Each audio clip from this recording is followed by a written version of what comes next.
मु अभिमन्यु सेठी लोकसभार सदस्य रूपे निर्वाचित होई ईश्वरंक नाम रे शपथ करुअछि जे मु विधि द्वारा स्थापित भारतर संविधान प्रति श्रद्धा और निष्ठा रखिबी।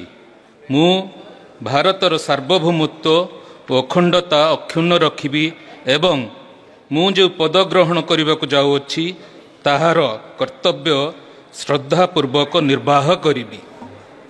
जय जगन्नाथ।